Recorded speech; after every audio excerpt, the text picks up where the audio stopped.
Do you ever find yourself looking up at the night sky and just, well, wondering what might be out there, deep in space? That age-old question. Exactly. Do you want to believe we're not alone? That maybe, just maybe, intelligent life beyond Earth could actually exist? It's a powerful thought. Well, today we are doing a deep dive into something truly fascinating and, for some people, pretty controversial. It's a claim about an extraterrestrial race known as the Tall Oh, Whites. right. And our mission today, really, is to unpack the specific claims made by a former U.S. Air Force veteran named Charles Hall. Okay. He states pretty clearly that the United States military has been in contact with these beings since the 1950s. Since the 50s, wow. So we're going to explore, what he says they looked like, their physical descriptions, their technology, which sounds pretty advanced, their interactions with us throughout history, supposedly, And there's an eyewitness account, too? and a really compelling modern eyewitness account from the UK, actually, that might make you pause and, well, question things. We'll pull out the key bits from the sources we've looked at, help you get up to speed on this whole subject. So the main guy here, the source for a lot of this, is Charles Hall. He's the one saying he spent years, actual years, working alongside these extraterrestrials while he was in the military. That's the core claim. Yeah, it's a huge claim. Right. So let's start there. Who exactly is Charles Hall? What's his background? Okay, so Charles Hall is a Vietnam veteran. He joined the Air Force back in July 1964, trained as a weather observer. Standard enough start. Okay, weather observer. Where did he end up? He got posted to Nellis Air Force Base, Nevada, near Las Vegas. Right, Area 51 territory, roughly. Well, he was assigned for about 2.5 years to the gunnery ranges at Indian Springs. It's a very restricted area. Some people call it Dreamland. Dreamland, okay. Yeah. And he had special access. That's what he claims. He says he was given this unique clearance. It allowed him, supposedly, to go anywhere in Dreamland, but only if he was alone. Anywhere alone. That sounds unusual for an enlisted man, doesn't it? Like, really unusual. It does. Very unusual. And it's within this context, with this alleged access, that he says he made his discovery. Which was? He claims he found a U.S. Air Force base located at the north end of Indian Springs Valley that was being maintained specifically for these tall and white extraterrestrials. A whole base, just for them, maintained by the Air Force. That's the claim. Hmm. And his job, being the duty weather observer, apparently put him in this unique... Huh. Like a deliberate, cautious first step from both sides. Now, his story is really focused on the Tall Whites, but I remember reading he mentioned others, too. That's right, yeah. It wasn't just the tall whites, although they're the main focus. He briefly mentions encounters with what he called the Roswell Greys. The classic Greys. Seems like it. And also another group he called Norwegians. Norwegians, like from Norway? No, apparently not those Norwegians. He said they were from a nearby star. Maybe Bernard's star, he thought. And he even noted they had like 24 teeth specific. 24 teeth. Okay, that's specific. It is. And this claim of interacting with multiple species over time, that's one of the things that makes his account stand out, makes it even more, well, expansive than many other encounter stories. But yeah, the main focus is definitely the tall whites. Got it. And his wife, Marie Hall, she often comes up when people talk about his story.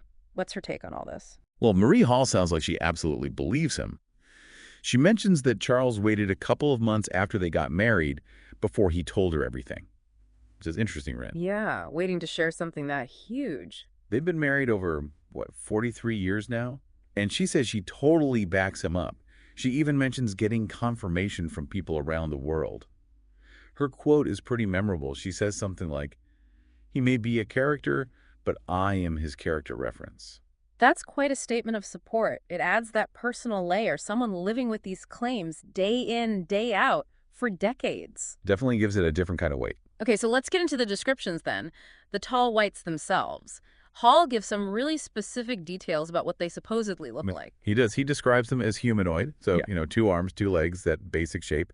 But initially he says they look thinner and actually very frail compared to humans. Frail, but they're called the Tall Whites. Right, because here's the thing. Eventually, they grow to be over 8 feet tall. 8 feet? Seriously? That's the claim. And they have blonde white hair, very fair, and this white chalky complexion, like their skin is completely white. So you have this initial image of fragility, but then this incredible height. That's quite a contrast. 8 feet tall. Does he say anything about how that affects them, like moving around here on Earth? Yeah, he notes their hips are shaped similarly to ours, but they walk differently.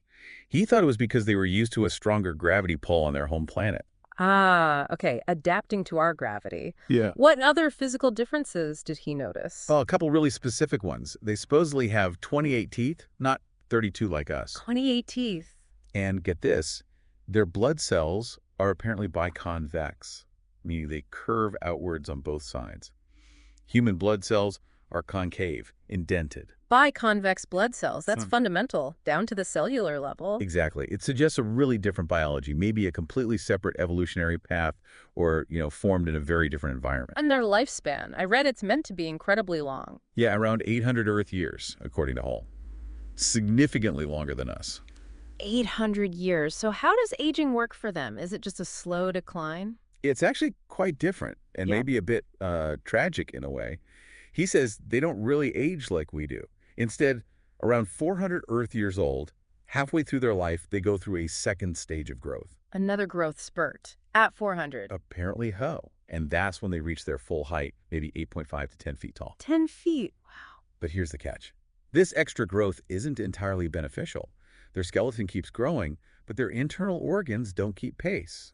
Oh, so their bodies basically outgrow their organs. That seems to be the implication. Yeah. So after maybe 600 or 800 years, their organs just can't support their massive frame anymore, and that leads to a natural death. So incredible lifespan, but with a built-in limitation. Exactly. And another vulnerability he mentioned, if they get injured, they heal much, much slower than humans, like 10 times slower. 10 times slower. Okay, so they're not invulnerable despite the height and lifespan. It's a different kind of physical reality. A very different balance, yeah. Longevity versus resilience, maybe. What about their minds, their intelligence? How do they communicate? Described as extremely intelligent, processing information several times faster than humans, he says, which, is hard for us to even imagine. Several times faster. And communication. Did they speak? Mostly telepathic, according to Hall. Yeah. That's a common element you hear in a lot of these alleged ET accounts, right? Yeah, telepathy comes up a lot. But he also said they use telekinesis, moving objects with their minds, which suggests a pretty high degree of control over their environment. Telepathy and telekinesis. Okay. What about just like their day-to-day? What did they wear? What did they eat? Any habits? He usually saw them wearing these distinctive aluminized jumpsuits, kind of silvery, metallic looking. Okay. Their sleep pattern was also really unusual. Apparently, they stay awake for 2 full Earth days, and then they sleep for 2 Earth days. 2 days on, 2 days off. Paul figured it was because their home planet had much longer days, so their whole circadian rhythm was just different, synced to their own world. Makes sense, if true. And food. Did he see them eat? He suspected they were plant eaters. He saw them collecting seeds sometimes, and mentioned they carried these prepared bags of something that looked like mushroom pudding. Mushroom pudding. Interesting. Yeah. And he noted, like many accounts of supposedly advanced ETs, they didn't seem to eat meat.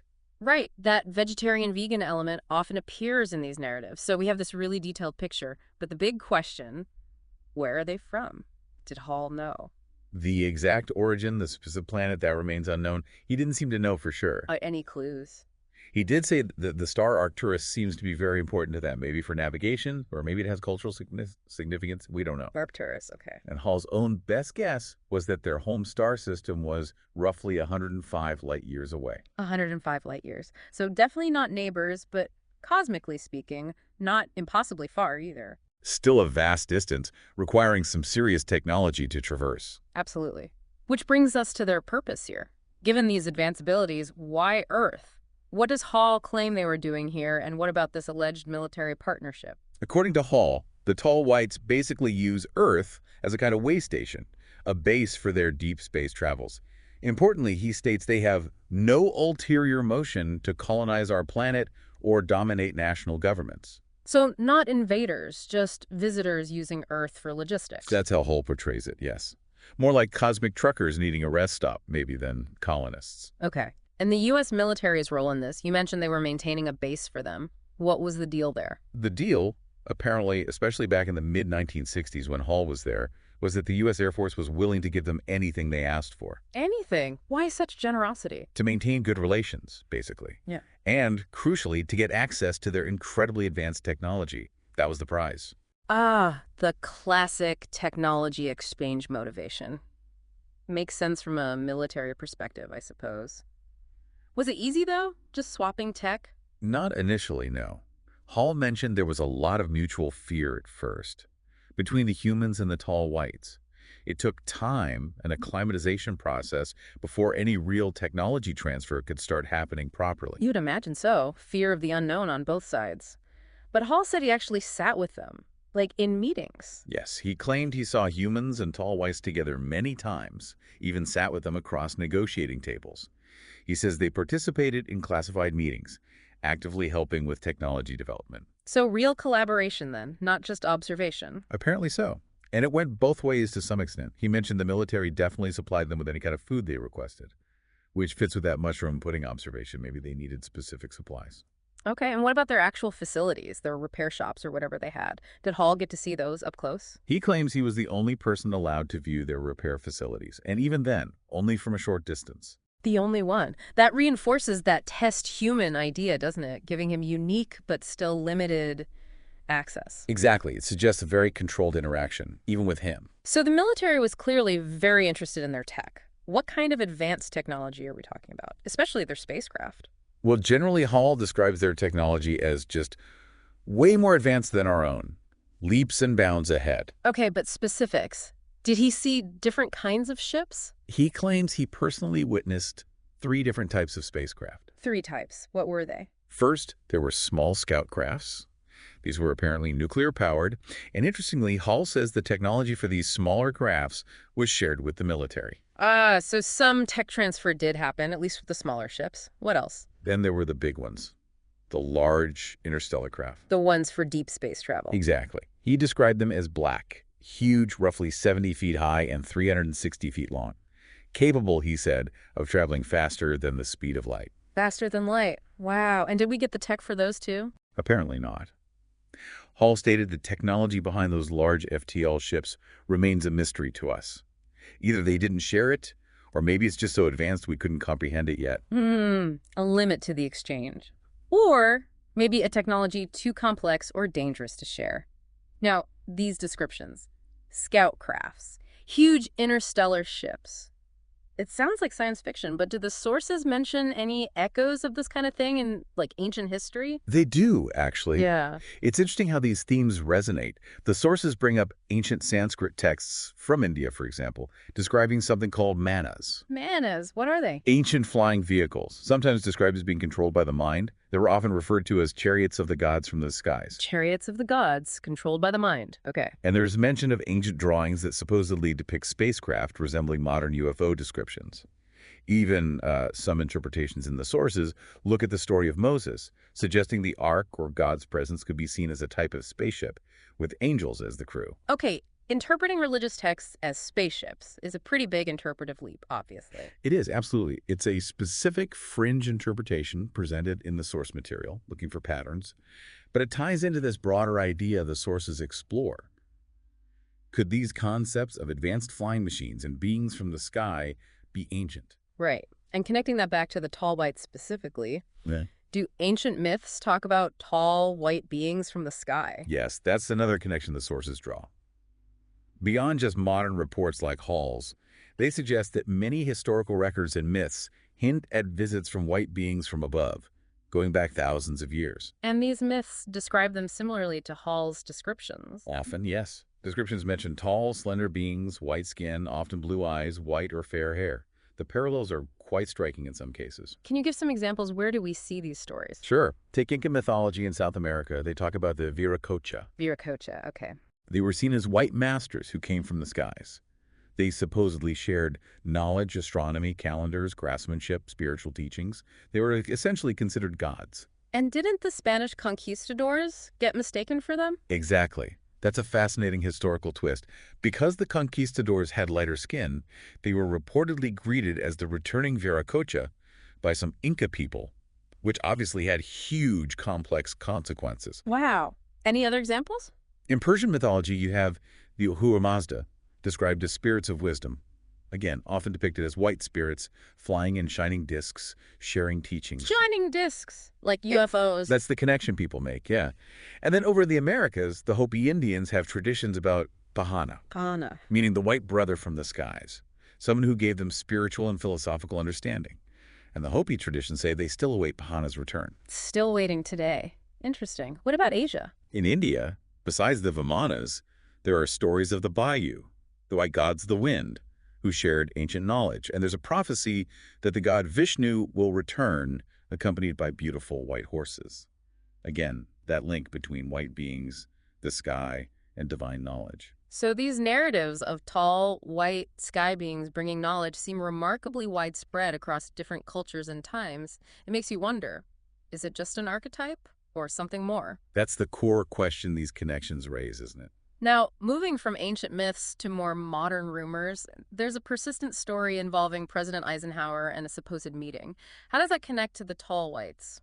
Right, the Eisenhower incident. This is a really well-known story in UFO circles, though it's definitely in the realm of rumor and speculation. Okay, so what's the rumor? The story goes that in February 1954, there was a secret meeting held at Edwards Air Force Base in California. With Eisenhower present. Yes. And allegedly, the beings at this meeting were the tall whites. The rumor claims they tried to convince Eisenhower and the U.S. government to give up their nuclear weapons program. In exchange for what? In exchange for their advanced technology. A kind of cosmic peace deal, maybe? Did it happen? Did they make a deal? The belief within these circles is that the meeting didn't result in an agreement with the tall whites. The rumor continues that Eisenhower instead later made a treaty with a different group, the Gray Aliens. The deal with the Greys, what kind of deal? Allegedly, this supposed treaty allowed the Greys to abduct and experiment on American citizens in exchange for their technology, while the U.S. got to keep its nuclear weapons. Now, it's crucial we emphasize this is a persistent rumor. It's widely discussed, but it's not confirmed fact. We're just reporting what the sources claim about this alleged event. Understood. A very controversial rumor linking presidential decisions to different alien factions. Okay, let's move to something more grounded in a specific person's testimony. The Jesse Rosenberg eyewitness account. This was also in 1954, right? But in England. That's right. October 21st, 1954, in Staffordshire, England. This account is incredibly vivid and detailed. Jesse Rosenberg was at home with her 2 young children. What happened? It started with a sound. She described hearing a terrific noise, comparing it to a giant cauldron of water being poured onto a massive fire, a huge, overwhelming sound. And then her son shouted, "Mommy, Mommy, there's a flying saucer." Just like that. What did she see? She looked up and saw this object shaped like a huge Mexican hat. It was stationary, hovering, bright silver, and had a dome on top. It was tilted, crucially, so she could actually see inside it. Tilted? How close was it? Right on top of her house. She said it was hovering directly over her roof, completely blocking the view of her chimneys. That implies it was massive and incredibly close. That's terrifyingly close, and she could see inside. Who or what did you see? She saw 2 beings inside. She described them as beautiful people. They had long, golden hair, styled like a page boy bob. She compared it to how old kings wore their hair. Page boy bob. That's a very specific detail. What were they wearing? Pale blue suits. She described them as making neck jumper or ski top style suits. They were seated together side by side, not one behind the other. She was looking at them through what seemed like a cockpit window, a perspective glass, she called it. Any other features she noticed? She mentioned their foreheads seemed larger than normal, and they appear to have some kind of transparent fishbowl around their heads, maybe helmets or some kind of atmospheric shield. Fishbowls. Wow. And their demeanor. Were they scary? Threatening? This is really interesting. She said they looked sympathetic. That was her impression. Not menacing, maybe even compassionate. Sympathetic aliens in a giant hovering hat. Okay. How did she feel seeing all this? Utterly terrified. She described being paralytic with fear, frozen, just mesmerized by the sight. She said she couldn't even look down at her kids. She was so locked onto the craft and its occupants. I can only imagine that feeling of being frozen by something so impossible. How did it leave? Did it just fly off? It vanished incredibly quickly. She just looked up and it was gone. She soon just shot straight up, just disappeared in an instant. Instant departure. But did they see it again? Yes, a little later. Her sons pointed up to the sky. They saw it much higher up, looking like a little cotton wheel. She said this wheel circled around them 3 times before finally shooting off into the distance for good. Circled them 3 times, like it was observing them before leaving. Chilling. What happened afterwards? How did she process this? Well, her first thoughts were rationalization. Was it a hallucination? Was it some secret Russian weapon? trying to fit it into some known category. Standard reaction, I guess. But her sons were absolutely certain about what they saw. And the sheer impossibility of the craft, how it hovered silently, how it vanished. It convinced her it was real, something beyond normal explanation. And how did her husband react? When her husband got home from work, he found her and the children huddled under the kitchen table, absolutely petrified. Under the table. Wow, that says it all. Did she face ridicule for telling this story? Oh, almost certainly. That was common back then and still is. She mentioned the embarrassment, but she described herself as a practically minded person. And despite everything, she remained completely convinced of what she saw that day. The experience was just too powerful, too real to dismiss. What an incredible account. Just staggering details. It really is. Okay. Wow. We have covered a lot of ground today. This has been a truly fascinating deep dive, hasn't it? We've gone from, claims about secret military bases out in the Nevada desert, connected them to ancient global myths. Looked at the specific, very detailed descriptions of these alleged tall whites, their biology, their technology. And ended with that incredibly vivid, chilling eyewitness account from Jesse Rosenberg back in 1954 England. We've really unpacked a complex and layered story here. So, for you listening, after hearing all this Charles Hall's detailed claims, the weird biology, the 800-year lifespan, the alleged military deals, those historical echoes, Jesse Rosenberg's encounter, Yeah. what really stands out? Yeah, what parts of this make you pause? How do these very specific descriptions, or maybe the parallels across history, how does that shift your perspective, if at all, on the possibility of life beyond Earth? Does it feel more plausible or just stranger? And just think about the implications for a moment. If even, say, a small fraction of these claims turned out to be true, what would that mean? What would it mean for how we understand our own history, for our technological progress, our place in the cosmos? If advanced civilizations have potentially been interacting with us, maybe observing us, for millennia? It opens up so many more questions, doesn't it? Questions about humanity's past, who we really are, and maybe even where we might be headed in the future. What questions does this leave you with?